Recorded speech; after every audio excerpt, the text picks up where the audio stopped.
Don't you wanna bet that I can get you back inside your head before the summer ends, and spread a little love? Just for a little fun, I'll make you come back to me before the rise of every sun. Baby, it's meant to be. I know you got a man, but he don't understand. You're gonna be a heartbreaker. You're such a love taker. So just suck me in and you can toss me like a cigarette. 'Cause I just wanna be a bad habit, yeah.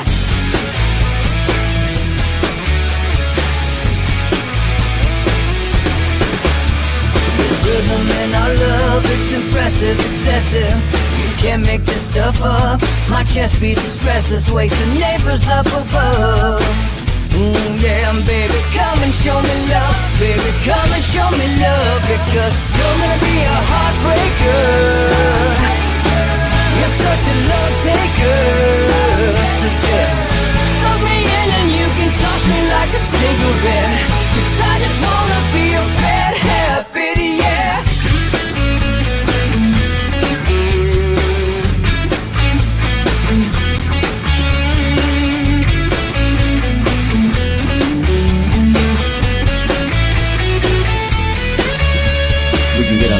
Take a one-way ride, steal us away to find a place we can hide. It wouldn't take much to spear for a night, just to give into the need and leave it all behind. 'Cause I know that you know that I know that you want me. You told me, now show me, come blow me away. 'Cause I know that you know that I know that you want me. You told me, now show me, come blow me away. You're gonna be a heartbreaker.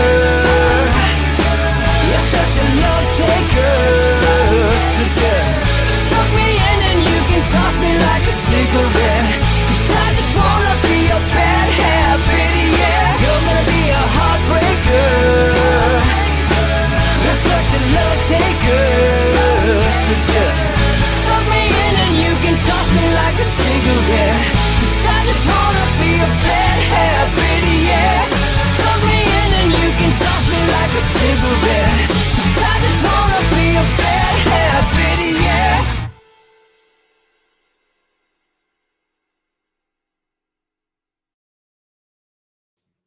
Good morning, folks. It is Tuesday, September 15th. Thanks for watching Inside the Numbers with the People's Pundit, sponsored by PPD. I am the People's Pundit. You can follow me on Twitter right there at Peoples_Pundit and the director of Big Data Poll. All right. So you know what? This is supposed to be an educational show. So before the poll comes out, I was thinking that maybe it's best.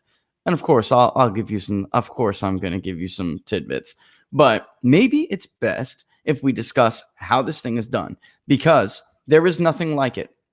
And while we were thinking about, maybe crowdfunding for Florida or something like that, we did discuss how the Rust Belt poll would be conducted theoretically. And if you watched Barnes and Barris yesterday, which I see some of you did, I'm glad you tuned in. I'm glad you liked it. Then you'll see we went over distributions yesterday. We'll look at some of the states and the difference, okay? So Barnes and I were trying to make a point about education and geography, education and region. Great article by Sean Trendy at Real Clear Politics last week about whether or not we can trust the polls in the Rust Belt and in Florida, because they were horrible in 2016. They got even worse in 2018. And we should stop pretending as if they did something different this year and suddenly fix their problem, magically with a handful of beans. They didn't. They absolutely did not. And this is even better today because I can show you what it looks like when it's a little bit better. So when yesterday I said we did pretty good here, could be better here, I can show you the difference another day of collection and targeting can make. Other pollsters would say, I'm done. I got enough. You know what? No one's going to call me on 400 responses in Iowa, 500 responses in Ohio. Could be 1,000. It really doesn't matter. If they're all in the same damn area, it doesn't really matter. So the Rust Belt poll is unique, and nobody has done anything like this before. Sometimes you'll see pollsters, CNN did it.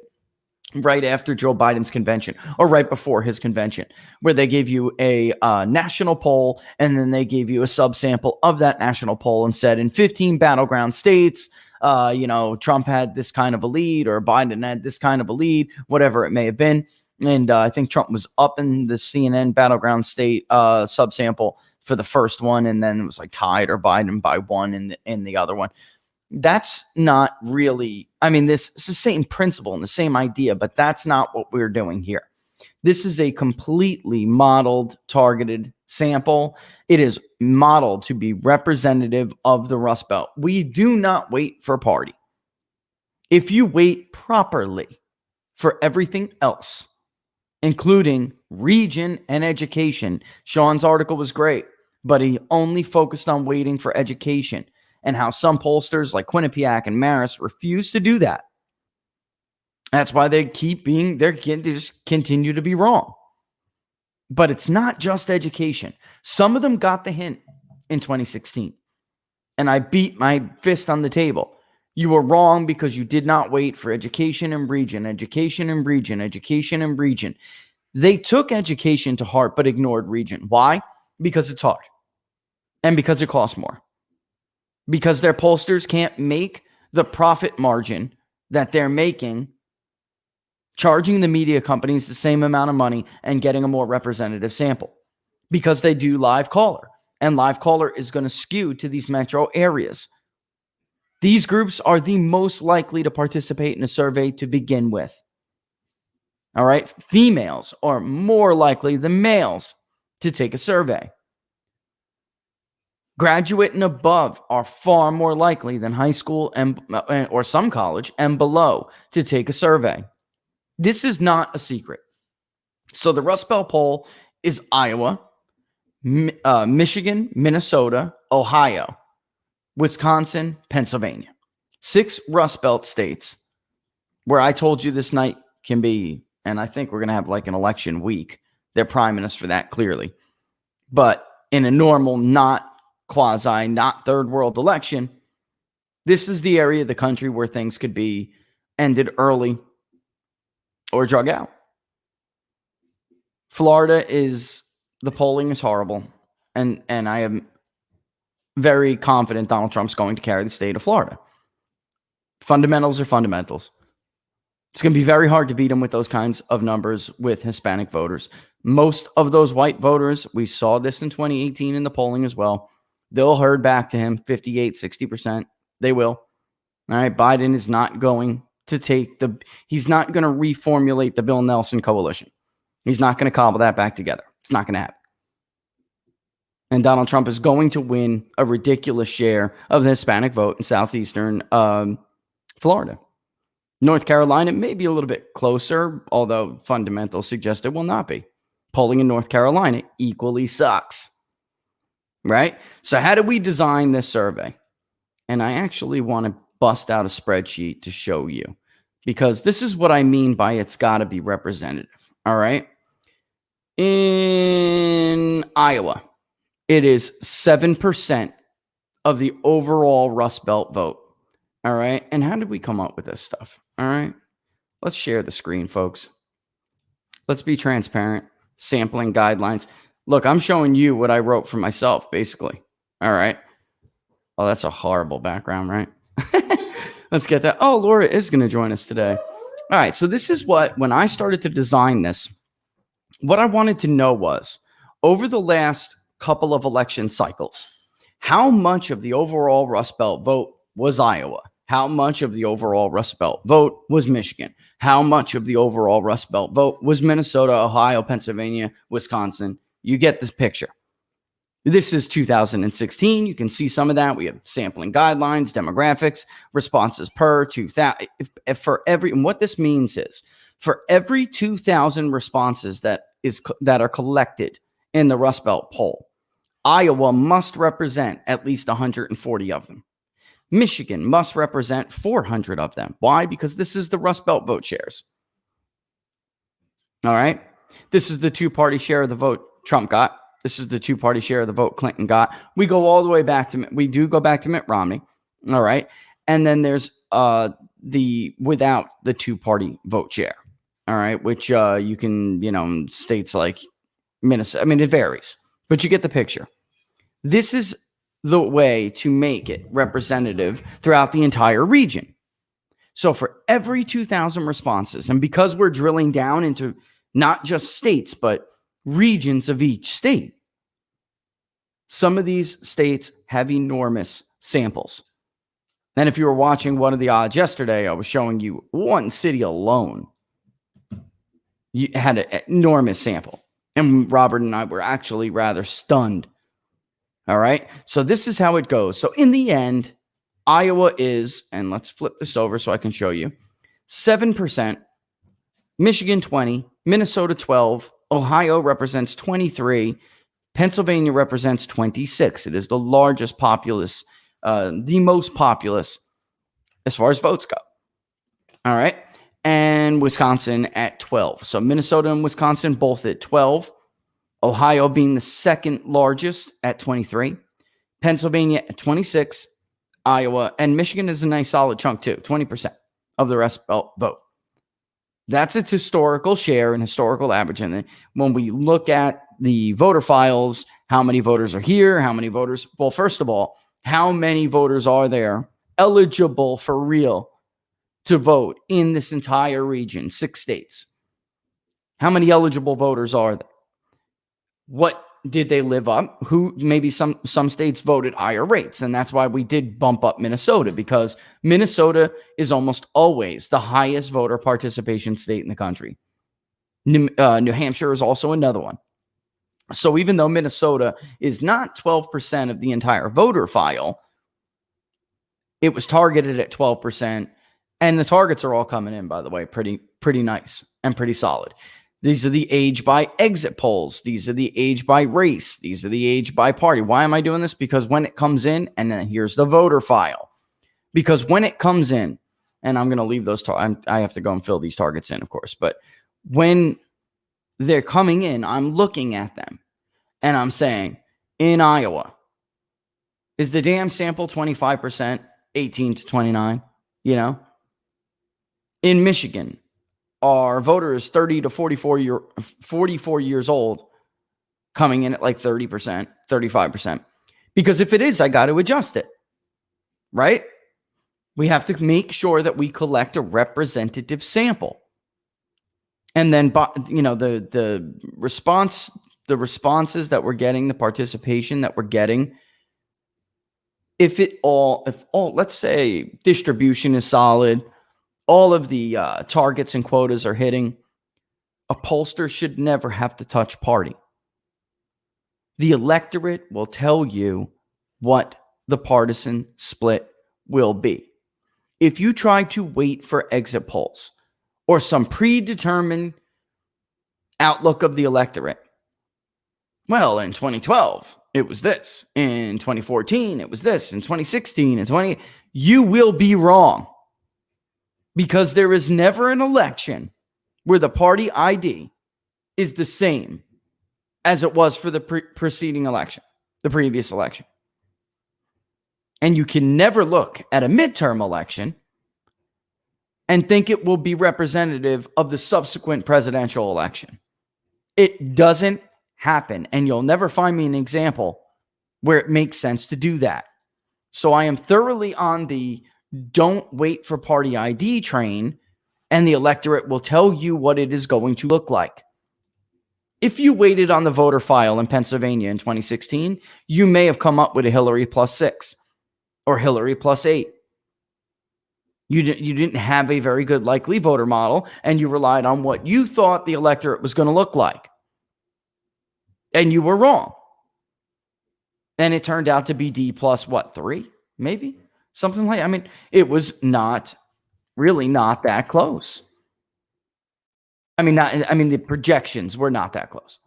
But it's more than just party, because people, and mostly by people, I mean Republicans, on Twitter, they're like, this poll's wrong because look at how many Democrats there are in the sample. If there is an overrepresentation of one party or the other, it is an artifact of the poll itself. What do I mean by that? They missed other targets. Maybe they did not get geography. Maybe they think their ages look good, but geographically, it does not. So many people. Oh my goodness, I forgot to invite Laura. So many people are not checking the distribution, what we call the distribution. All right. So let me pull it up. Let me get Laura in here. I thought she was not going to be here today, so I didn't send it to her. All right. My bad, Madam Producer. My bad. All right. And when she comes in, just make sure your mic is on, and I'll do it. So look, Ohio. And yesterday I was making a little bit of a joke on Twitter. Some of you might have saw. All right. I said, you want to see pollsters get really insecure. Start doing things like this. I see your my distribution is bigger than yours.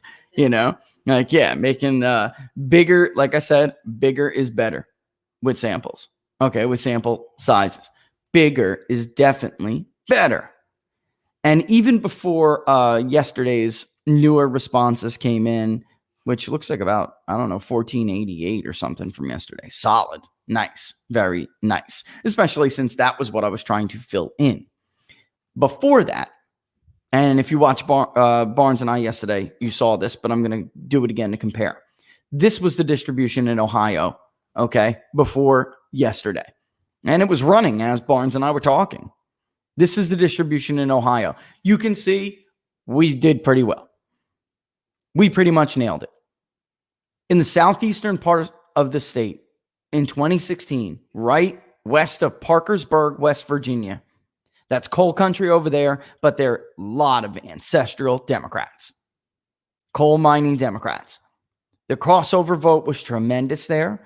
We didn't believe it. And that is why we ended up actually, contrary to people's false accusations, we underestimated Donald Trump by 6 points in the state. We had him up by, I think, 5, 6, maybe the most. And then the final was Trump +3. It is because of that in the southeast that you see right there, just to the west of Parkersburg and just actually a little bit to the north of it. All right. This was already a pretty solid distribution. I was happy with it, but let it roll. Right. And now this is the newer distribution. Darker dots mean more responses. Okay. So you can see that some of that western part of the state, it's less populous, so you would expect that anyway. And sometimes those dots overlap. They look like they're overlapping into other states. That's because I zoom and they run out of space to put it on the map. So you just have to, use your imagination a little bit. But it really started to fill in the south and the southeast, and then more in the central part of the state, Mansfield. We got a lot more out of there. Very important to know what's going on there. All right, so that's Ohio. Look, I'll say this right now. Ohio is not close. It's not going to be close. All right, I'm sorry. And I've seen some of the polls out there from people I know and I like. You're wrong. You didn't do distribution correctly or something. I don't know. Unless I see their raw data, I really don't know. I'm just saying that our size is more than sufficient. It was not close, even when the raw data skewed very favorably to Joe Biden. All right, so I don't want to give out any. You'll have to read about it, but it is not going to be close. In fact, we're going to talk about Iowa next and show the distribution for Iowa next. I actually would not be surprised if the state of Ohio votes a little bit more Trump than Iowa, which shocked me. But once you start to get into it, you got to go with what the data tells you. So my gut is saying Iowa is going to be like a Trump +10 state. But in fact, there could be some movement to Biden in Iowa. Maybe not, because he was so poor there in the caucus. I'm just saying that the coalitions are different this time.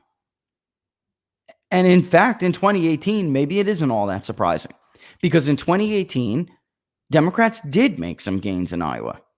It's looking like they're going to give up some of those seats. But though, at least Republicans could sweep congressional districts in Iowa. They really could. But I can still see a scenario in which, Iowa, which was better for Democrats than Ohio was in 2018, it races back to Republicans and to Trump, but it doesn't do it at the rate, that is like 2016 level. And so Ohio is slightly to the right of Iowa.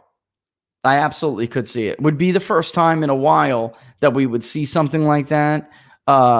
Say for what, 04, when George W. and you'd have to go back to 2000 and 2004 when George W. Bush carried Ohio by what, 2 points, 2.5 points, and barely won Iowa. Barely. 10,000 votes. Iowa also, too, though, is not close.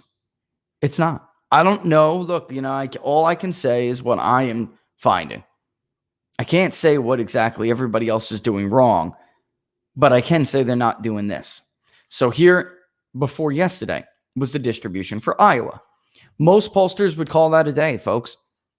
They'd say, well, you know what? We got Cedar Rapids. We got Iowa City.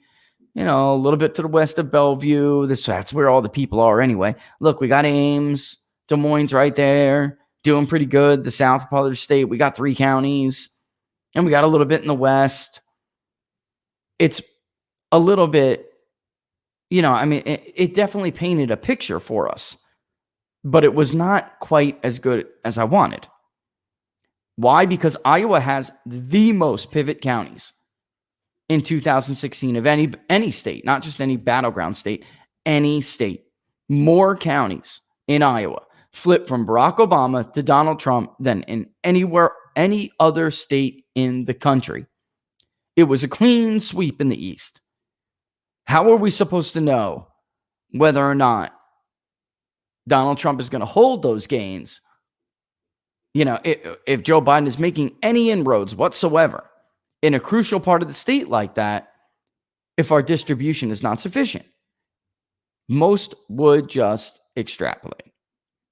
But as I've said a million times, you cannot extrapolate to compensate for not having a big enough sample, gentlemen. Okay? There's no compensating for being too small. All right? Here's Iowa right here. All right? This is from last night included. And look at the southeastern, particularly, all along the southern border of the state. And then in the east, it got darker. It filled in. This is comfortable for me. Waterloo to the west of Waterloo really filled in. Even to the north of Sioux City filled in. It was really light purple in the first one. And then southwest, we had almost nothing. Okay, to the southwest of Des Moines. Very important. Now that it painted a picture before this, but now with more responses, it paints a much clearer picture. Iowa also is not close. I can't really tell everybody the top lines yet, Laura, but let me put it this way, folks. Iowa is R plus 2 or 4 in the voter file. And it typically votes at a higher rate than the voter file. So Iowa Republicans have been outvoting Iowa Democrats for a long time now. They had piss poor turnout in the Iowa caucuses in 2020. It was abysmal. So, and Republicans broke records. So really, you really can't expect it to be some rocking turnaround. And in fact, when we ask who is more likely, we determine who is a more likely voter and who is not. It's clear that Republicans are more juiced in not in every single area, but definitely in these areas. Yeah. The most juiced voter this year, folks, is a working man, a working class man in rural America. That is should tell you everything you need to know. About what we're finding here. In 2016, Iowa was D+3. So it was a Dem heavy raw sample, and Trump still had a little lead. Dem heavy raw sample, he had a little lead. All right. He was carrying every single age group. All right. I don't know if that's going to, continue until the closeout of this, but yeah, I muted you. She's saying she can't hear. No, I know you muted me, but that's fine. But I can't hear you on StreamYard. Oh, they can hear me, right? You guys can hear me, right? Yeah. Yeah, they would have said something. All right, let's look at another critical state, Pennsylvania. All right, here is the first. This is the first night in Pennsylvania. I guess I didn't get the updated version. I could just show it to you, though. In truth, I could just print it out. But you guys get the point. This actually was filled in pretty darn good, actually. It wasn't bad at all. But we're missing the northern central part of the state. This is a very heavy Trump country. These voters, after all these days, it still hasn't filled in that much. The only thing that we're seeing is that the rest of the state is just getting more purple. So what was very important is you can see Erie County to the northwest. It is really dark. Erie is important. I have cited this over and over again. If Joe Biden is going to make any gains, it'll be in place like Erie, Luzerne, right? Luzerne County, right? Bidentown, Scranton, all those areas, right? Lackawanna. It's just not happening. It's just you'll see in detail. Pennsylvania is very close, and Erie County, Trump flipped from plus 16 to Barack Obama in 2012 with Biden on the ticket to plus 2 for him in 2016. He's going to make gains there, or at least in our poll, he has a bigger lead in Erie County than he did in 2016. Now, there's offsetting happening, right? So Chester is ugly for him. Delaware is, and I mean ugly, relatively speaking, this is a suburb. It's just a lot of votes there. Bucks is it. That will be the first county that I look at on election day, will be Bucks County. Hillary Clinton just edged out Donald Trump in Bucks. That's to the southeast, folks. It's the most eastern southeast county. Here, you know what? I'll put this up so you guys can see it. Bucks County, Pennsylvania's to the right. Bucks is the most eastern, so the light blue county that's kind of on an angle in the southeastern part of the state. And as you can see, we got a nice solid distribution in Bucks. And I am stunned. I would have, if before this poll, I would have said Donald Trump's going to lose Bucks County by a few points. And he's got a juice turnout. And right, I mean, Laura knows. I've been, people, we talk off air, and I said, I think he's going to lose Bucks by a few points. And he's got to make it up in other rural parts of the state. We have poll Pennsylvania. It's going on probably over a month ago. And it did look like that was going to be the case, like a 48-46 for Biden. However, that is not the case now. So, that'll all be in the report, as well. But Donald Trump actually, he definitely could carry Bucks County. So that brings us to the other state, because Michigan is another one. Here's the first night of distribution. Michigan is another one where I thought I went in this with a little bit of expectations, like maybe he'd be suffering in Macomb. Maybe, he flipped a ton of counties, Saginaw, whatever. Monroe, he was very strong in Monroe because it's like northern Macomb in demographics, where it's like more working people. South Macomb, I was talking to John, who lives in Michigan, from the Detroit Business Journal yesterday. And we were talking about how different northern Macomb and southern Macomb really are. But in Macomb County, Donald Trump has a lead. He has a lead. In Monroe, he's got a slightly bigger lead. It looks a lot like 2016, only in both cases, he's a little bit higher. And by that a little bit, I mean, it depends. If you're looking at just voters, we know they are certain to vote, and they're in the, what's the word, higher tier, 80% or more. And then we do the 50% or greater odds that they'll be, that they'll vote. And then you have the 30 to 50, which is technically unlikely to vote. But if you give Biden the bigger, it's not even a bigger electorate. What's the word I'm really looking for? The less frequent electorate. So polling the Rust Belt, I've come to understand, and I will show you guys soon, I have come to understand why Democrats are pushing for mail-in ballots so hard. and all mail-in voting. They're trying to make it as easy as possible for everybody to vote. Because if it's a normal election, Joe Biden is going to lose. I don't give a damn what the public polls say. I will show you just yesterday's responses alone, and you will see what I'm talking about. Trump leads with people who are enthusiastic. He leads with people who say that they are certain to vote. It is when you throw in all of those other, and they're almost unlikely voters, where Joe Biden takes an overall 2-point lead in the 6 Rust Belt states. And that's what it is now. I mean, I might crunch it and it might change, so I'm not giving anything away here. Though, and I'll show you guys. I will switch back and forth, swap back and forth, and show you what I'm talking about. But in 2016, how we modeled likely voters, and don't worry, Laura, I won't say everything. We only focused on the voters. It's not a matter of propensity, whether you are a low or high propensity voter, meaning you come out in every election. That is not the same thing as what I'm talking about here.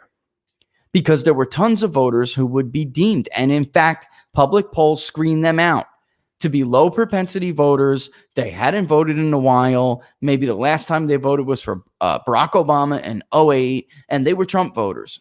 Well, by majority, they were Trump voters. Trump led with those voters. But they got screened out. They were still likely to vote, not just because of their voting history, but because of their reporting enthusiasm. So a lot can go into a likely voter model. And I'm saying this in the more strict likely voter model, like we did in 2016, it was a more strict model. And that is why we look so much different than everybody else. And turned out to be right, by the way, when they were not. Joe Biden looks like he could go down like Hillary went down. Except in Wisconsin, although I'll show you the distribution there in a little bit. Again, I'm feeling a little bit light on Wisconsin. I really do. I just these people in the southwestern part of the state, so critical. I saw a question about it earlier. You guys will see when I show the distribution in Wisconsin. They are like the people in north central Pennsylvania. They just don't want to take these surveys. You just don't get enough to really. I mean, you have hardworking men. They're hard. They just don't. They come home and they're done. Over it. They're over it. They don't want to spend 20 minutes with you. When they can spend it with their children. That's right. And here we are. Here's Michigan as of this morning because of what came in last night, right? So that's more. Obviously, the distribution in Michigan is beautiful. Most pollsters are not getting up in Michigan. What they refer to is Upper Peninsula. They're just not getting it, folks. They'll get that Detroit area. They get a little in Kalamazoo, a little in Grand Rapids, a little Ann Arbor. Maybe get some in Monroe and some in Macomb. And then they hang it up. That is a major problem this time. We are willing to spend money to flatten this map out, to fill it in. That is the difference. All right. Here is Minnesota as of before the first distribution in Minnesota. Oh, by the way, yes, Michigan is close. It's much closer than I thought. I told you guys, and I still believe this to be true, despite what the polling will say. I do believe Michigan will be hard to hold on to because, Barnes comes right out and says this stuff. He's just like, yeah, Whitmore's a fanatic and, they can steal it, and the point is, we've gone through this before, folks. I can go through the voter files and show you again. There's a lot of votes they could stuff. And if you think they're not going to stuff the boxes in Wayne County, in Detroit, you're kidding yourself. You're being naive. Either that or you're just foolish. That has been a bastion of voter fraud for many, many, many years. All right, let's look at Minnesota first. Also, super close. Super close. See Duluth in the northwestern part of the state? This is the first round in Minnesota. I'm going to show you the second one soon. Yeah. Duluth is St. Louis, okay? That is the major population center in that county, St. Louis, that we really beat on. The point of last week's shows was to give you guys a foundation of what to look for when we started doing these polls and, get reporting results. So you would understand how significant it is that we reached Duluth that much. Most people have a difficult time reaching it. The rest of the Iron Range, however, is proving quite difficult to reach. All right. But what I was concerned with is that, look, Trump carried the northern part of Minnesota, the northern region of the state, with 58% of the vote in 2016. The northeastern part of the state was his weakest Iron Range area. Hillary Clinton, she hung on to Carlton. She hung out in St. Louis. She hung on to Cook, right? And I said Cook and St. Louis would be a little bit difficult to flip. Now, there's not much in Cook. I think there's like literally a handful, so it didn't even pop up when we actually do these geo targets. It didn't even pop up. Or geo mapping, sorry. But there's enough in St. Louis, it's going to go. If this continues, he's going to flip St. Louis County. And for people who don't know, there's an all-out revolt of Democratic mayors in the Iron Range. In that poll from Survey USA, they had Trump winning, what was 62% or something like that, in the northeastern part of the state, which would mean the rest of the North is even more solid for him because that was his weak share. He lost those 4 counties to Hillary Clinton, albeit by very small margins. St. Louis was still like 14 points or something around that ballpark. All right. So that's just mine. Ignore it. St. Louis was 14 points for Hillary Clinton. And I'm telling you, it's gone. If this keeps up, it's gone. Here's the next distribution for Minnesota. Look at how dark Duluth got. Why? Because I wanted to target it. Right? And then we got Olmsted in the southeastern part of the state. Very important as well. And then the Twin City burbs, of course. We wanted to make sure we got plenty out of Hennepin, plenty out of Ramsey, Washington, right? All of these, you guys know from last week, very important areas. All right. And then, of course, the southwestern part of the state. It is just sparsely populated up north, and they are like those voters in the north central part of Pennsylvania. Like I said before, extremely, extremely difficult to reach. All right. Wow, it's 10:38 already. All right, let's take a quick 30-second break. Let's take that quick. I can't believe people, after months and months and months of me doing the show, you guys can't hear that, right? I can't believe after months and months of doing this show, there are the same people who repeatedly call me between 10 and 12 and interrupt the show. Yeah, and because I could have my iPhone a mile away, it's going to go through my computer. All right. So anyway, let's take a quick 30-second break. And when we do, let's explore more about what I was talking about with really, this will be a question of, can Biden get a lot of these mail-in ballots mailed back in? All right. And I mean, not just the normal electorate, folks. And it would have to be disproportionately, Democrat.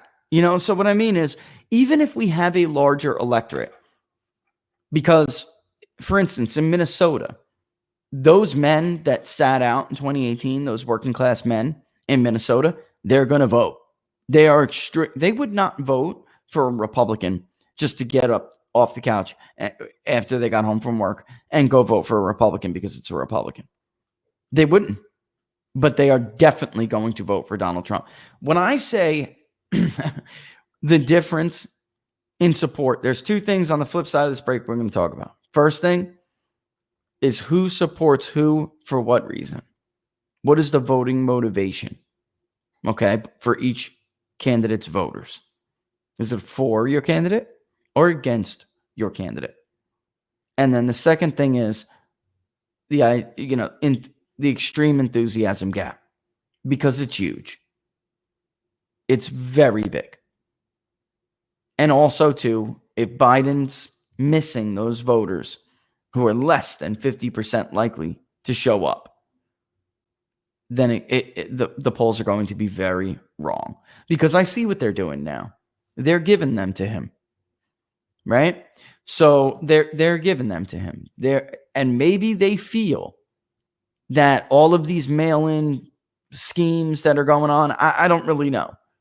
Maybe they feel because of those, there'll be enough ballot harvesters to help, get those votes in, Laura. I don't know. I can't really speak for their hearts and minds, All I'm telling you is Joe Biden has one of the worst levels of enthusiasms I've ever seen. I would hate to be in this position. Yeah, for instance, Robert just made a great point in Arizona. Yes, the judge gave them 5 days to cure questionable mail-in ballots.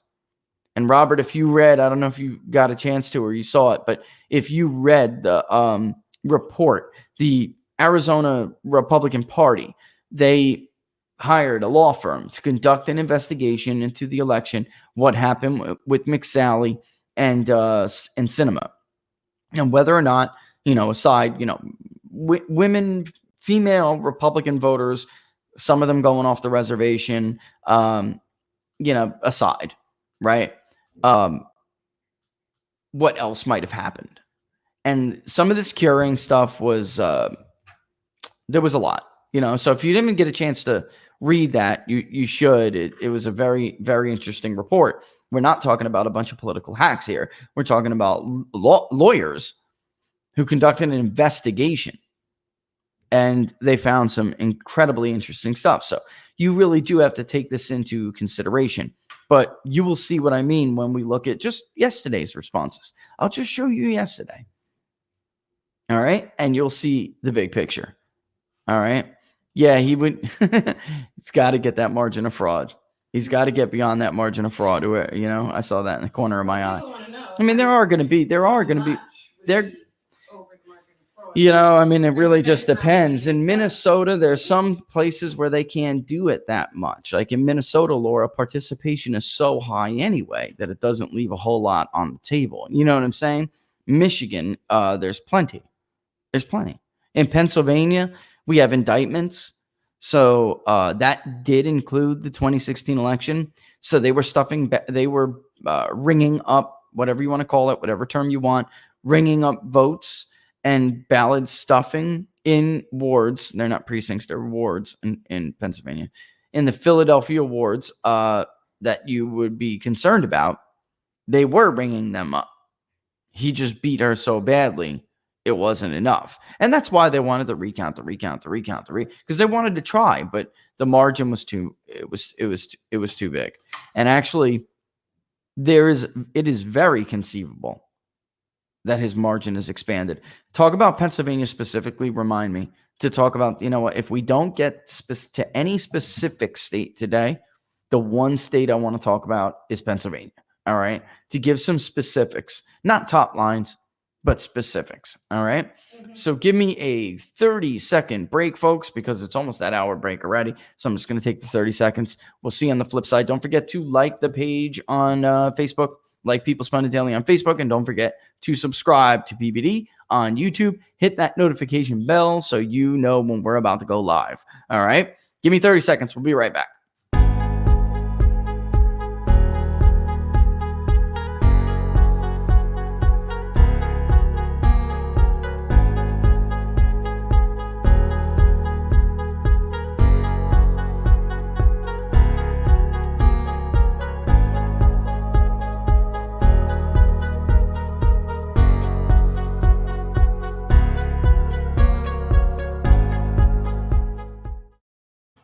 All right, and we're back.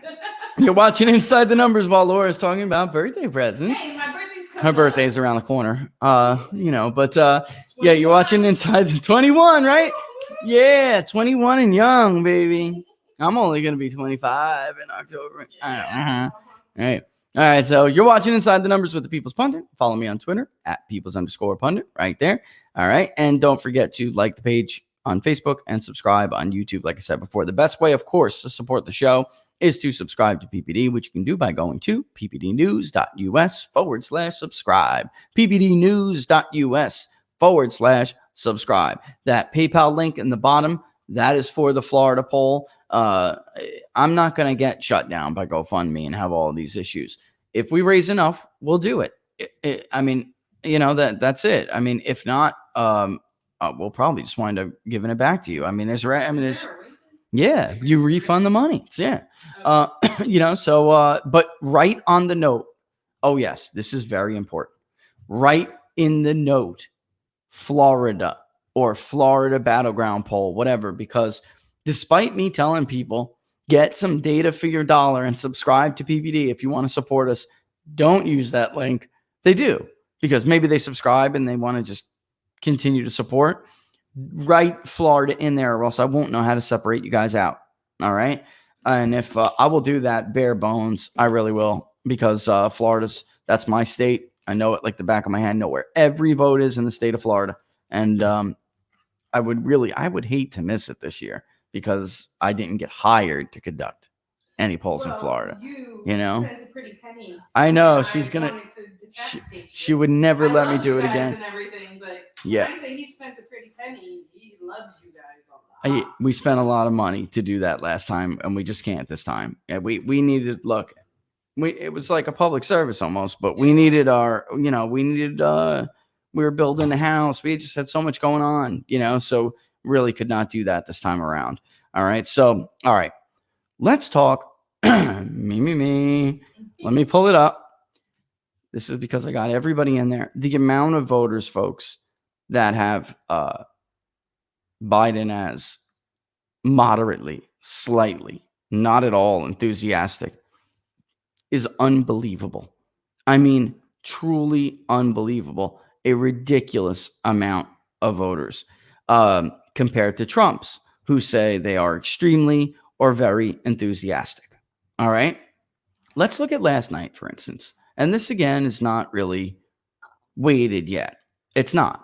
So it's just raw from last night, which was 1488 for those who, I think it was 1488. Hold me to that. But for those who are in the broader, I mean, it's almost registered voter. It really is. I mean, it's not our definition, while it is some media definitions of people who are likely voters. I guess that's accurate to say. While it's the media's definition of it, it's not our definition of a strict likely voter model. Okay. So I'm going to show you the difference while this thing is loading. I just loaded it up to the wrong thing, but while it is loading up, all right. Oh, it's because I'm in background. It's got to be overlay. My fault. Smooth operator. All right. That one's the first one. So so while it's going, I'll put up the other one. The first one's about to load up, but yeah. So, and then I will show you those voters that are, what's the word I'm looking for here? A strict likely voter model. Okay. This is what it is as of what we got yesterday, last night. This is a very loose one. So this is assuming Biden gets voters who are at least 30% likely to show up or to vote. Okay. So the whole Rust Belt would be 49-2, 47-6. Okay. That's the entire 6 states. All right. And then this is the 50-50, a stricter, what is more commonly accepted as an industry standard. All right. When they say they are unlikely to vote or they're certain not to vote, they are some of them are just, if they're certain not to vote, they are automatically disqualified. If they are unlikely, they are funneled in, because we don't want to let anybody slip through the net that may end up voting in the end. Okay. So there you have just those that immediately we know are going to vote. So now you see Donald Trump takes a 6-point lead. So it went from a little 1-point lead for Joe Biden, because it's 47.6 rounds up to 48, of course. 49.2 rounds down to 49. So that's a 1-point lead for Joe Biden, overall 6 states. All right. And then when you just have more likely voters, it's 52-56. So a 6-point lead for Donald Trump. That's a big deal. It matters when you're looking, well, I absolutely love the candidate. I'm going to go out and vote. Yes, I'm sure I am. I'm not going to spend the day sitting, on the couch, or I'm going to send this ballot in. Yes, I absolutely will. Versus those, I'm not really sure if I'm going to return it. How do I do it again? When does it have to be in again?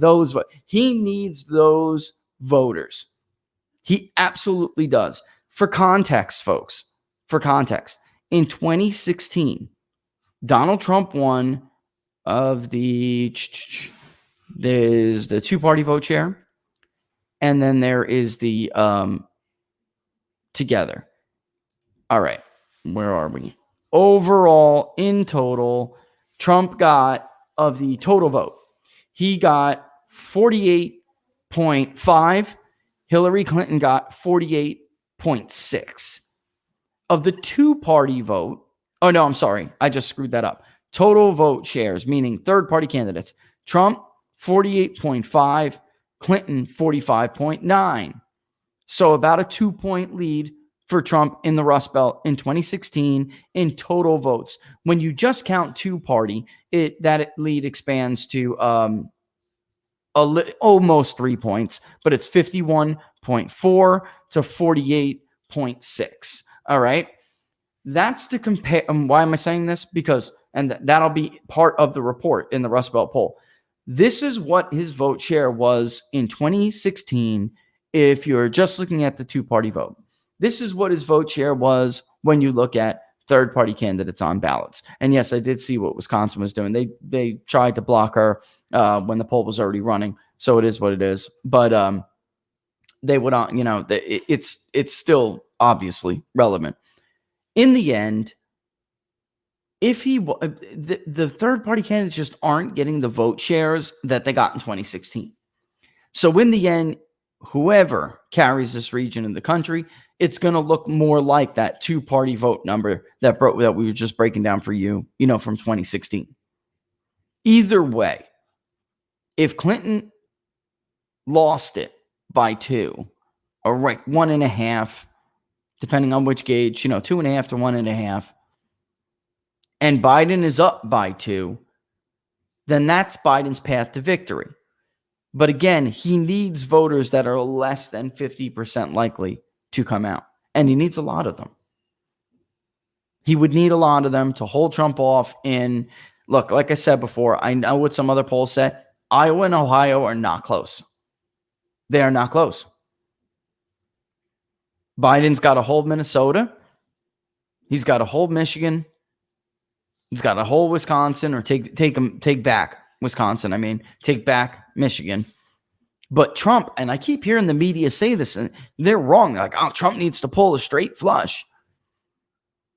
There's always two sides of the coin. Actually, Biden kind of needs to pull a straight flush because Trump doesn't need every single one of these states. Pennsylvania is the biggest one, the biggest prize. Next up after that is Ohio. Of course, that's not going anywhere. I'm serious. It's just not. Wait until they see this. I don't know what others are doing. I just don't know. I can't speak for them. But Iowa's very small, but of course he needs to hold it. Even if he was to lose Arizona, because I do think he's favored in Florida, he's not going to lose North Carolina. He would have to be getting blown out of the water to lose North Carolina. And I just don't see that right now. I don't see it. So that leaves what other chance to pick off? Maybe Arizona. Well, if Trump still holds Pennsylvania and then plucks off something else like Minnesota or New Hampshire, he doesn't need. So it's like people keep saying, well, Trump needs to pull a straight flush. Biden needs to pull a straight. He needs to really, I guess you could say that's true of both of them. But because Trump is favored to hold those old school battlegrounds, what they consider to be battlegrounds, but they're not really battlegrounds anymore. Trump is favored to hold most of them. Georgia's not going. Arizona's got a better shot of going than Georgia. All right. So I just don't see that narrative. I see it on the flip side. So Joe Biden absolutely needs to pull. He needs to block him everywhere, Laura. He needs to block him everywhere. And Michigan is actually much closer than I thought. It is. It's much closer than I thought. I'm with Robert Cahaley at Trafalgar. I'm with him on this. It's that kind of race. It's that kind of race. Pennsylvania, same deal. You know, tied and maybe. Well, I don't want to give it up. Don't you dare. I won't. Because that's their right. Yeah, I know. I won't give it up. But these polls that are coming out, like Biden +8 in Pennsylvania, Biden +8. I don't look, and even some of the folks who are doing it, I at least with Rasmussen, I know what they're doing, and like Barnes said, it actually tells you that they're not trying to influence the. They're just kind of like putting out whatever they get, but we disagree. We disagree. You know what I mean? All right, so that's it. So Biden really would need to head them off all over. Wisconsin, just to show you, did I show them Wisconsin? I don't remember if I did. Let me just pop back up real quick just to show you.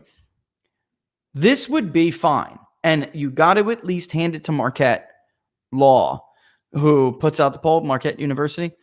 Their gold standard poll, as they say. I think they are a decent poll. I do. But they do consistently overstate Democratic support. Why is that? Because they get a distribution that's actually not as good as this one. And they'll miss the entire southwestern part of the state. They won't get barely anybody in, Rusk or anything like that, which is up north, folks. They won't get anybody in the 7th congressional district. And they'll just try to extrapolate what a working class guy on the outskirts of Milwaukee, is he very similar to those that you could find in, the western, southwestern part, or even the northern part. And actually, you guys can see up there in Ashland and Douglas, we have reached those. Those are very important. Those are northwestern parts of the state. Hillary Clinton carried them. Joe Karofsky clobbered the incumbent conservative judge in the 2020. Yeah, it was this one. It was this year. She clobbered him after Hagedorn did pretty decent in Kenosha down in the southeast and was able to hold it down up in the northwest. And there are this like labor roots. So what I was curious about is Trump looking like he could get killed like a Ted Cruz Republican? And I said this yesterday. A Ted Cruz Republican would get killed up there. I mean, bad, murdered, because they have labor roots. Okay. And if going back to McCarthy, folks, right? McCarthy started as a progressive before he turned like a deep state killer. You know what I mean? Yes, I'm talking about McCarthyism and McCarthyism. Senator Joseph McCarthy. All right. That is the part of the state that propelled him to victory. But he did so because he started off as a progressive Democrat. And then he later turned, into a Cold War Republican. But they still liked him and they remembered his roots. So he did better, with those groups of voters. And then you have, again, the broader 7th congressional district, which is important. That has only recently trended toward Republicans. And it didn't trend, it raced. The incumbent is gone, so Tom Tiffany, he won it by a decent margin. He just didn't win it by the margin the incumbent won it by, who left because of family issues with his daughter's health. All right. But somebody like a Donald Trump can do better because of his populist message. And it does look like that appears to be the case. All right. Of course, Biden is killing it in the very urban centers, but as is the case with Minnesota. So when we look at Milwaukee, the spread looks a lot like Minneapolis. Same thing, ditto Detroit in Wayne County. All right. What do I mean by that? I mean that without those voters, all right, without those voters, hold on one second. Without those voters that are they are I'm being generous here, 30% likely. Without those voters, the split is more like 65-35. Biden needs to take Trump down into the 20s in Minneapolis. He needs to take him down to the 20s in Detroit. By the way, where he was in 2016. He cannot be in the mid 30s. And we are not the only ones. We are not the only ones who are showing this and who will show this. Trump is doing better in the urban areas, in some of these urban areas. Yeah. I mean, really. And New Hampshire, Witchfinder, that is a very plausible scenario. He could lose Arizona. Trump could lose Michigan. He could lose PA, but win Minnesota and Wisconsin, and then pluck off New Hampshire or something. I think when you guys actually see the results, PA is going to be the best bet. It's also, look, it's electoral vote rich. PA is the biggest share of the vote in the Rust Belt. The biggest. Which brings us to it. I'll take the break, right? We'll take a look at PA. I specifically want to, talk about that. In the end, we saw this a little bit in 2016 too. So it looked like white voters in PA were not going to vote for Trump at the rate that some other states did. And the polls showed that, right?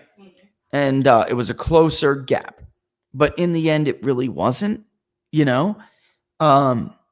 This time around, he's looking like a stronger version of George W. Bush 04. And I mean that by his coalition. George W. Bush did very well with black voters in Pennsylvania in 2004. Yeah, and he almost carried the state because of it. He did very well with black voters in Ohio. And he did carry Ohio. Some people, the exit polls, some estimates put him at like 18% among black voters in Pennsylvania. And he fell just shy of beating John Kerry. Donald Trump's vote share with blacks in Pennsylvania is actually slightly higher. So I think it was Monmouth and Rasmussen, who they both had him around 20%. We absolutely can confirm that he's at 20% in Pennsylvania of the black vote, which is, it's tremendous. And then, I'm supposed to be saving this for after the break, but interestingly enough, the voter registration shift in Pennsylvania is the biggest we've seen ever since partisan affiliation was tracked by registration. It's the biggest shift ever. And with that shift, you would have expected, if a state shifts R2, R4, you would expect the crossover vote from 2016 to be less than it was in less now than it was in 2016. So if Trump took 12% of the Democratic vote, which we told you guys, we've argued, we think it's a little bit more. It's 12, 13, maybe 14% of the Democratic vote in Pennsylvania. And then he won independents by like 4 points. After these last 4 years, all of those changes in registrations, all of those shifts toward Republicans in everywhere but Chester, Montgomery, and Philadelphia. And I know there's a couple other, but you know what I mean. You would expect to see his crossover vote decline with that kind of registration shift in a state like that. Meaning these people actually took the time to change their registration. So they're not identifying anymore as Democrat. Registration is static. Affiliation is fluid. You can tell a pollster, well, I'm a Democrat. Well, I'm a Republican. But maybe your registration is still Democrat. It happens in North Carolina a lot to pollsters. That's why Nate Cohen screwed up North Carolina. One of the reasons, but a big reason. He didn't realize those people saying they were Republicans, their registration status was not, really, if you don't have a huge crossover in North Carolina, you did something wrong. You did something wrong. So in any event, shocking in Pennsylvania is that he's still getting the same roughly percentage of the crossover vote in Pennsylvania. That's shocking to me. It really is. Why? Because that should not be the case. His vote share should have went down. And by the way, Joe Biden's mired in the single digits in crossover votes in Pennsylvania. I don't know what some of these other polls are talking about. Last night when I looked at it, and here, I'll take a really quick peek here. Let me add a segment by answers. I'll do it by party. I mean, it was at like, I don't want to say it out loud unless I double check. But last I looked, Laura, it was like 7% or something. All right, where is he? Going up. Response counts. Are you registered to vote? Blah, blah, blah. Give me a second. Hot second, guys. All right. If the election were held today, for whom would you vote? Oh, and here we go. Response status. I got to put the actual condition in there for Pennsylvania. Where are you? Where are you? Region. There you are. Equals PA. I love this stuff, guy. I'm such a nerd when it comes to this. I just love the ability to do this. And don't give the man a chart. Right. Yeah, so actually it's down even more now, Laura. It's down even more. Joe Biden's taking 5% of the Republican vote in this last sample. That's down from, let's be generous and say it was 7 before these came in. And Trump is taking 12 of the Democratic vote. And he's also carrying independents by, it looks like, 5 points. I can't tell you, like Laura said, it's somebody else's thing. You'll just have to wait for the top line. But he's taking 12% of the Democratic vote. Joe Biden is taking, when we combine them, it'll probably be like 6, right? Because if he was taking 7 before, and in this sample, he's taking 5% of the Republican vote. That's it. He can't share that screen yet. I can't share it yet with you. I can't. Yeah. But I could just tell you like some of the internals of what we're finding. And in 2016, he carried independents by 4 points. Independents are a very small share of the electorate in Pennsylvania. It's a partisan turnout state. It is a partisan turnout state. You better get your voters to the polls. Democrats have an advantage. They do. But let's see what we got here. When we do the voter model, by the way, everywhere, Laura. No, this is deep. This is D plus 8, which means it would have to be, it will change once we do education and in region, it's going to change. So maybe it ends up D plus 5 in Pennsylvania. That's probably maybe D plus 6 the most that we are going to have for the electorate. It could be less. It could be like R3. It really could. But overall, independents will be in the teens as a share of the electorate in Pennsylvania. It's a very low independent state, low percentage of independents in that state. All right.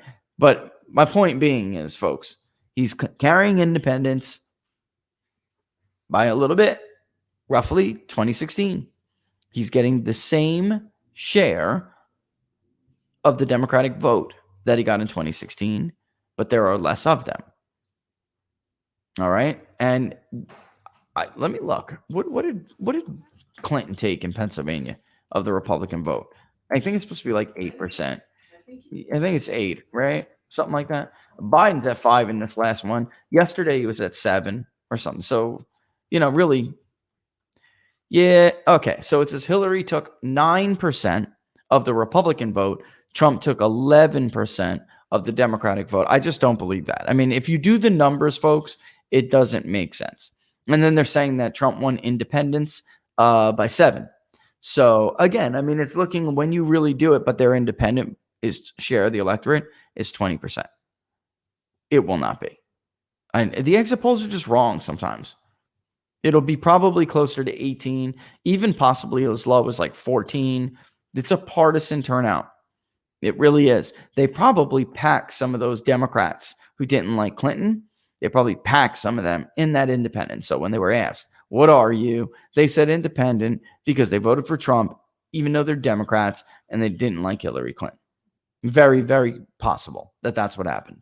And you got to understand how exit polls are taken. There's a bunch of graduate students and they want to go to the place where there's so much population, they could just get it over with as quick as possible, do as many interviews as they can in one singular area, and then get home. They're not going to do the era of Gallup, where they run down the dirt road and get everybody in rural America and go knock on Captain America's door. They don't do it. All right. So it is what it is. All right. But what is it? 11:10. Let's bang on that break real quick. All right. Grab some water. Yes. And when we come back, there's not in Ohio and Iowa, there's not really much to talk about. There's just You can't talk too much. Yeah. The numbers are not released. Yeah. So, I don't know. We'll talk about some of the overarching themes. All right. Who people think are going to win. We could do that. We could talk a little bit about that. And then voter motivation. Let's do that. And then we'll wrap it before I say something I shouldn't say. All right. We'll be back in 2 minutes. This is the Grammy considered Bowen Band. You're watching Inside the Numbers. We'll be back.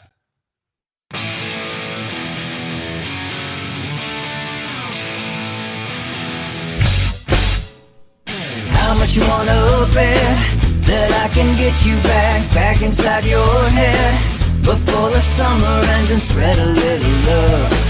Just for a little fun, I'll make you come back to me before the rise of every sun. Baby, it's meant to be. I know you got a man, but he don't understand. You're gonna be a heartbreaker. You're such a love taker. So just suck me in and you can toss me like a cigarette. 'Cause I just wanna be a bad habit, yeah.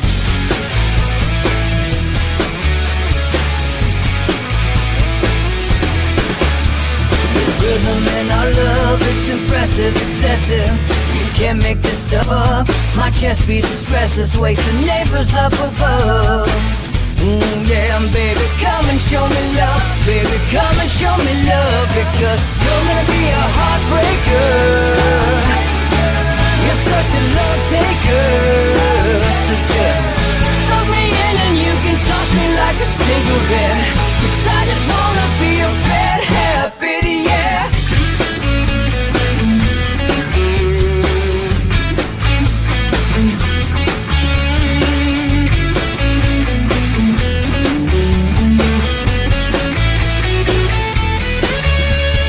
Get on a plane and take a one-way ride. Steal us away to find a place we can hide. It wouldn't take much to spear for a night. Just to give into the need and leave it all behind. 'Cause I know that you know that I know that you want me. You told me, now show me, come blow me away. 'Cause I know that you know that I know that you want me. You told me, now show me, come blow me away. You're gonna be a heartbreaker. You're such a love taker. So just suck me in and you can toss me like a cigarette. 'Cause I just wanna be a bad habit, yeah. You're gonna be a heartbreaker. You're such a love taker. So just suck me in and you can toss me like a cigarette. 'Cause I just wanna be a bad habit, yeah. Suck me in and you can toss me like a cigarette. 'Cause I just wanna be a bad habit, yeah.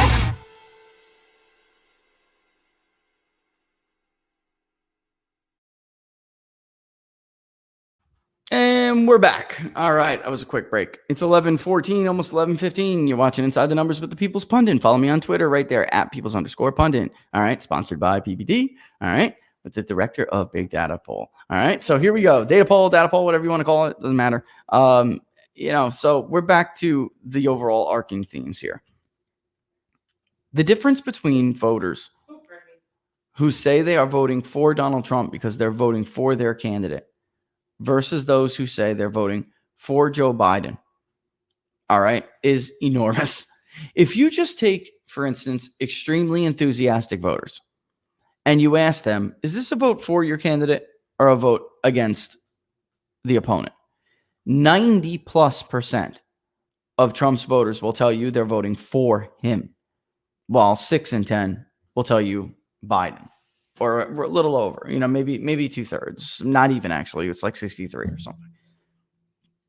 when you look at those who say they're extremely or very enthusiastic, Trump's number barely budges and Biden's goes down to the 50s. What does this mean? In most historical examples, love really does trump hate in elections. All right. It was a corny slogan from 2016. You guys remember? But people really do go out and vote for people that they love more than against them if they hate them. Ask Mitt Romney how that strategy worked for him. Okay. It didn't.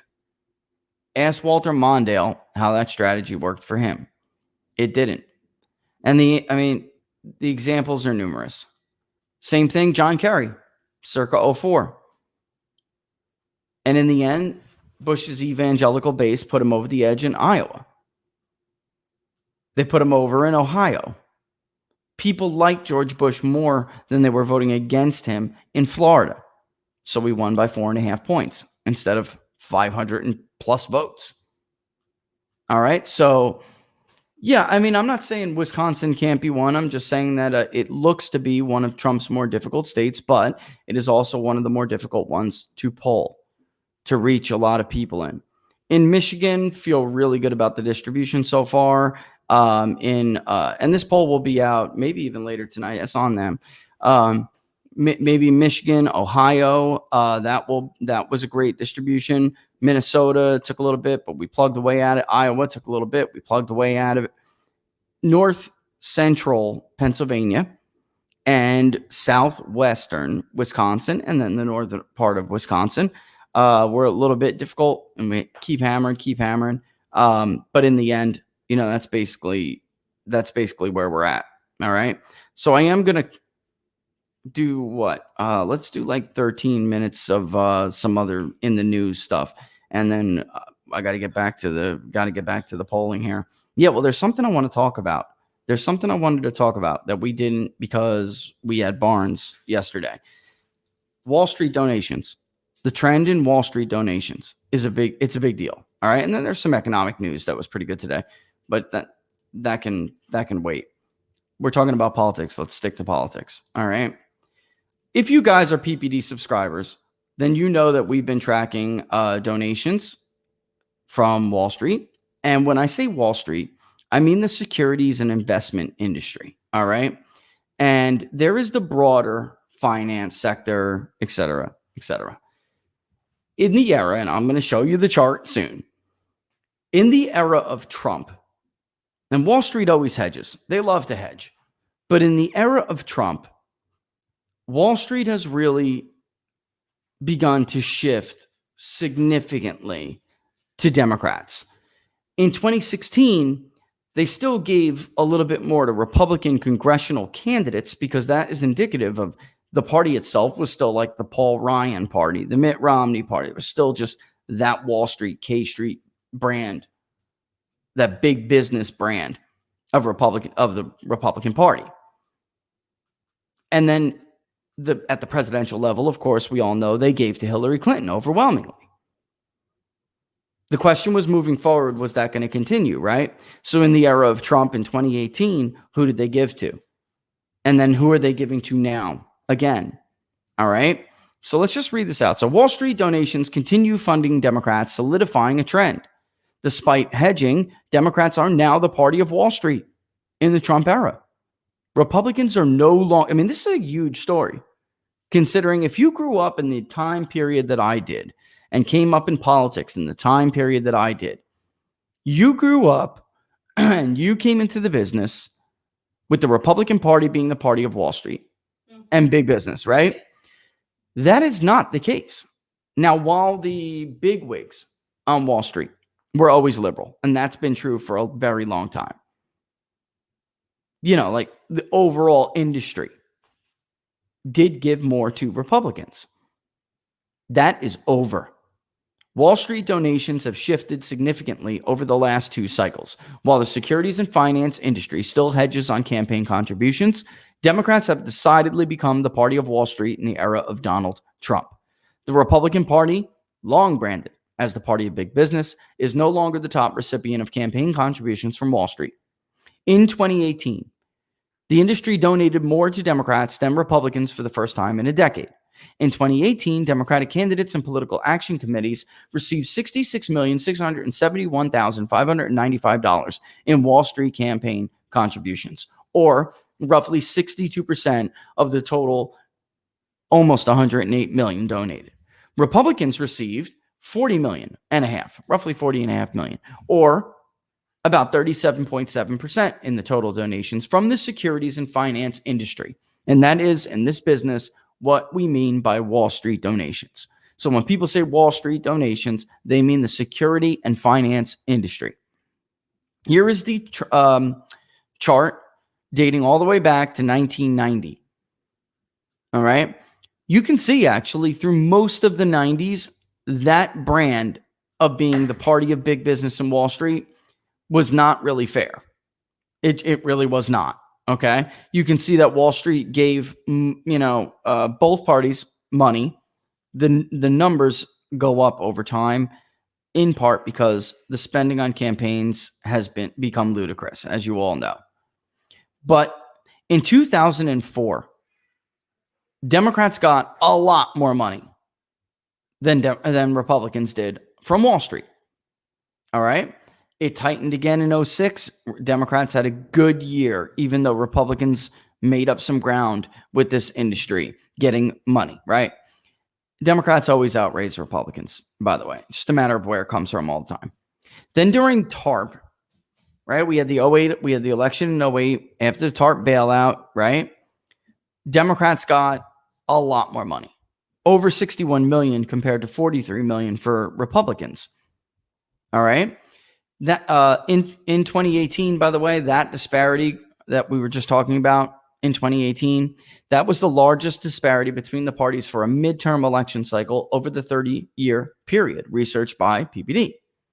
The last time Democrats outpaced Republicans on Wall Street donations was in 2008, before that, when George W. Bush relied on his political opposition, Nancy Pelosi, to pass the Troubled Asset Relief Program, known as TARP. He had a revolt in his own party. So while the Paul Ryan wing voted for TARP and then tried to tell you how conservative they were, he had a revolt in the conservative wing, the libertarian Ron Paul wing. All right. They did not support it. And in fact, they defeated the TARP bailout in the first vote. All right.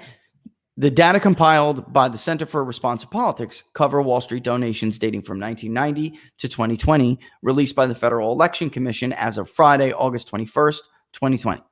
The figures are based on contributions from PACs and individuals who gave greater or equal to $200. All right. In 2016, Hillary Clinton received more than 80% of the total contributions from the securities and finance industry. That compares to the paltry 19% they contributed to then Republican nominee Donald Trump. This disparity has continued in the era of Donald Trump. In 2020, now, currently, former Vice President Joe Biden has received about $5 million in Wall Street donations as of August 21st, compared to less than $1.5 million for President Trump. Get this, Mark Kelly, the Democratic nominee for U.S. Senate in Arizona, who's running against Martha McSally, the appointed incumbent, was the third top recipient at almost as much as has been given to Donald Trump. A little over 1.4 million. Donald Trump got 1.45. Of the top 10 recipients of Wall Street contributions, only 3 are Republicans, compared to 7 who are Democrats. Former Vice President Joe Biden is also the top recipient for contributions, and this is the greater industry here, finance and sector. He's the top recipient for hedge funds, financing credit companies. That's long been a Biden thing. Biden, it was the credit card companies guy in the U.S. Senate for a very long time. Private equity and investment firms, saving and loans, and venture capital. Ironically, and let me peek at it. I don't know why it's not in there, but ironically, Donald Trump he was the top recipient in one sector, and I believe it was something that you would be like, not surprised about. Smaller things, real estate, I believe. Real estate, mortgage bankers and brokers, I think. Let me just check that just to make sure I'm right. Nope. Real estate. That's, but that's people trying to get developers. It doesn't, considering what he was, it really doesn't shock the conscience, does it? Right?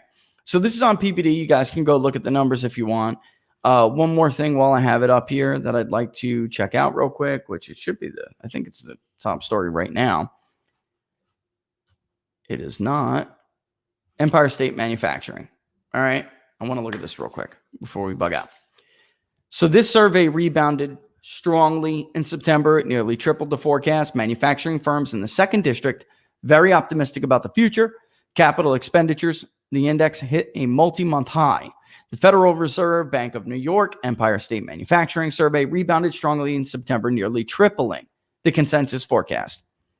The headline General Business Condition Index climbed 13 points to 17, the third straight positive reading. All right.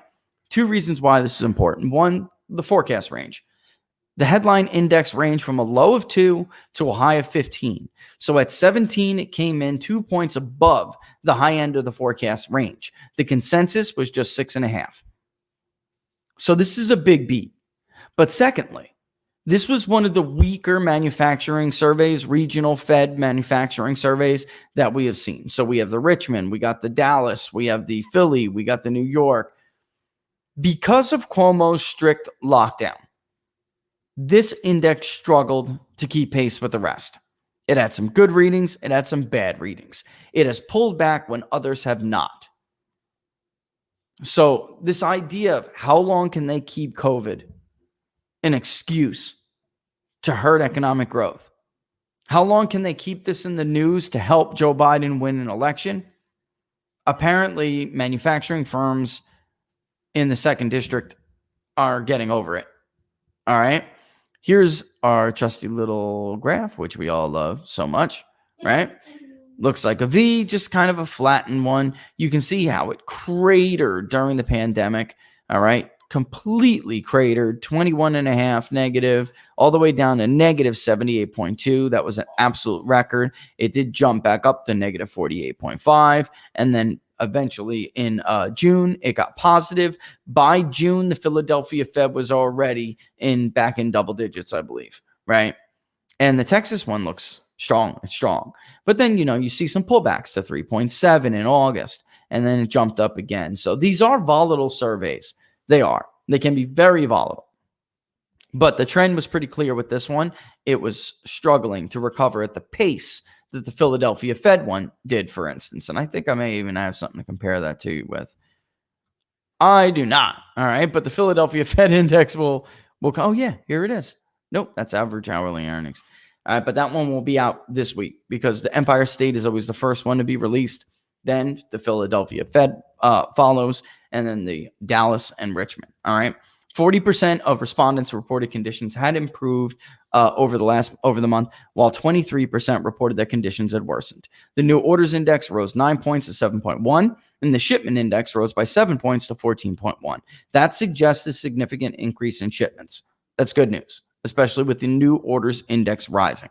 The index for future business conditions gained 6 points to 40.3, indicating that manufacturing firms, are very optimistic about the future, more so than last month, with the exception of the post-pandemic shutdown surge to 56.5 that happened in June.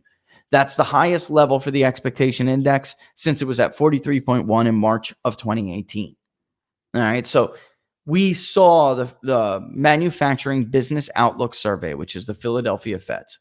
We saw that one return to not only pre-pandemic levels, but back during the real surge, the Trump economy, 2018. And we already saw that one return to those levels. This one lagged and lagged and lagged. The capital expenditures index shot 13 points higher to 18.7. CapEx is very important. It's how much investment businesses plan to make in their companies. How much spending capital expenditures. Maybe they want to get a new plant. Maybe they need new factory equipment. Maybe they want to expand their workforce, whatever it may be. CapEx is very important. All right. That's the highest level in several months. And of course, the reading signals that firms plan to increase capital spending. All right. So I just wanted to get that in. All right. Because I do have to go poll and get this done, we're going to have to bug on out. All right. So make sure to tune back in tomorrow at 10 a.m. Eastern Standard Time. Hopefully they will have put that out by then and we can get more into the details of it.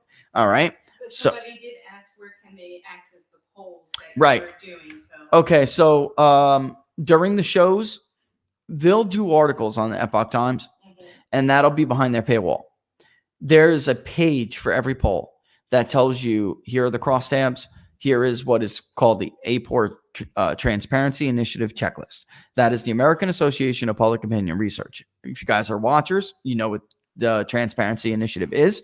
Post 2016, it's supposed to tell you how was this survey designed, how was it conducted, from what dates, where was the data source, blah, blah, blah. Apparently, we're like one of the few only freaking following it, and we still get smeared. But I will give you that link, and that'll have links to my a couple quotes from me, what I say about it, what's the main takeaways, and I will give you that link because that one is not behind the paywall. It's information about the poll, including crosstabs. All right, so that will give you a much better idea.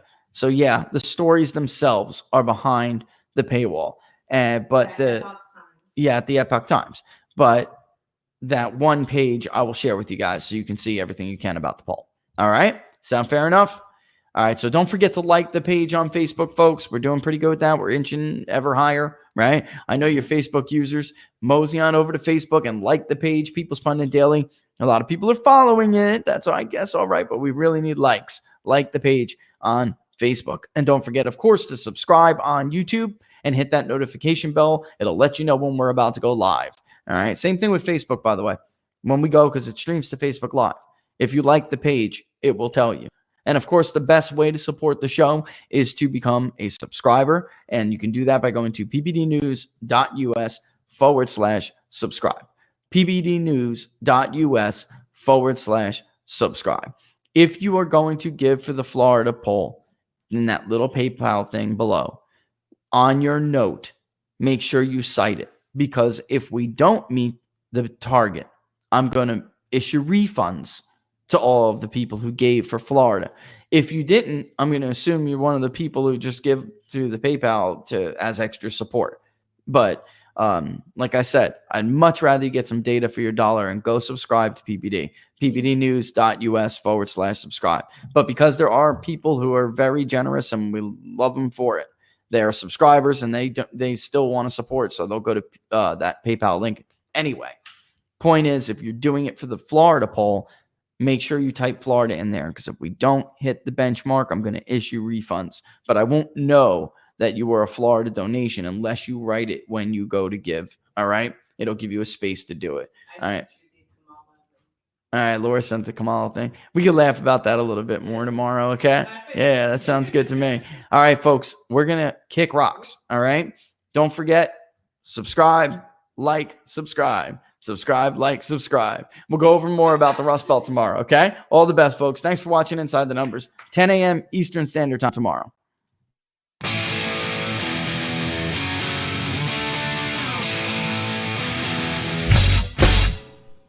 How much you wanna bet that I can get you back inside your head before the summer ends, and spread a little love.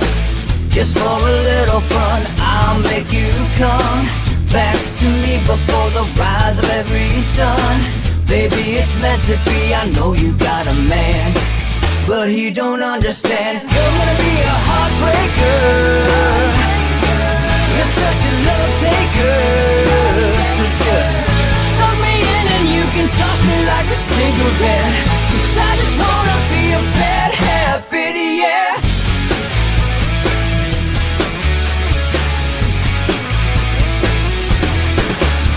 There's rhythm in our love, it's impressive, excessive.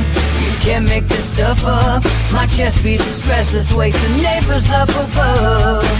Yeah, baby, come and show me love. Baby, come and show me love. Because you're gonna be a heartbreaker. You're such a love taker. So just suck me in and you can toss me like a cigarette. 'Cause I just wanna be a bad habit, yeah.